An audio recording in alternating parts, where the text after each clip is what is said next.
এখন আমি আপনাদের সাথে যে বিষয়টা নিয়ে আলোচনা করব, এটি কিন্তু অনেক গুরুত্বপূর্ণ। সেটা হচ্ছে অ্যাডোলেসেন্ট প্রেগন্যান্সি। মানে অল্প বয়সে যে মেয়েরা ১৯ এর আগে যদি মা হয়, তাদের কি, কি ঝুঁকি থাকতে পারে? আসলে যারা অ্যাডোলেসেন্ট তাদের সবকিছুতেই ঝুঁকি আছে। তো মা হতে তো অবশ্যই আছে। সেজন্য আমরা চাইবো ওরা যাতে এট লিস্ট ২০ বছর বা ২২ বছরের পরে মা হয়।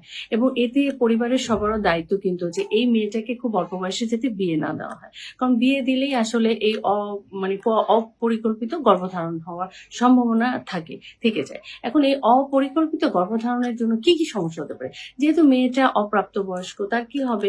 তার শরীরে নিউট্রিশনের অভাবে তার অ্যানিমিয়া, রক্ত স্বল্পতা হবে। তারপরে এই মেয়েটার প্রেশার বেড়ে যাওয়ার সম্ভাবনা থাকতে পারে। তারপরে এই মেয়েটার থেকে একটা অপুষ্ট বাচ্চা জন্মগ্রহণ করতে পারে। তারপরে এই মেয়েটার যে সমস্যাগুলো হবে, দেখা যাবে যে ঠিকমতো যদি চেক আপে না যায়, এটা বাচ্চা নষ্ট হয়ে যাওয়ার একটা সম্ভাবনা আছে।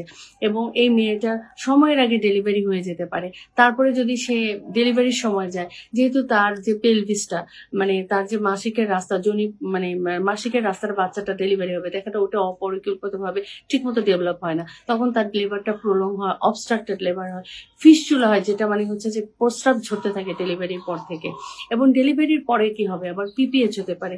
এবং এই ডেলিভারির পরেও যেটা হবে সেটা হচ্ছে মেয়েটা বাচ্চাটাকে ঠিক মতো কিন্তু দুধ খাওয়াতে পারবে না। কারণ তার তো নিজেরই শরীরে আসলে অনেক ডেফিসিয়েন্সি রয়েছে। সেক্ষেত্রে দেখা যায় বাচ্চাও পর্যাপ্ত পরিমাণে দুধ পাবে এবং বাচ্চাটাও দেখা যাবে একটা অপুষ্ট বাচ্চার জন্ম হবে। এই ধরনের সমস্যাগুলো যাতে না হয়, সেজন্য আমরা চাইবো যে একটা মা যাতে অপরিকল্পিত গর্ভধারণ না করে এবং সময়ের আগে, বিশেষ করে অপ্রাপ্তবয়স্ক বয়সে যেন বাচ্চা মা না হয়।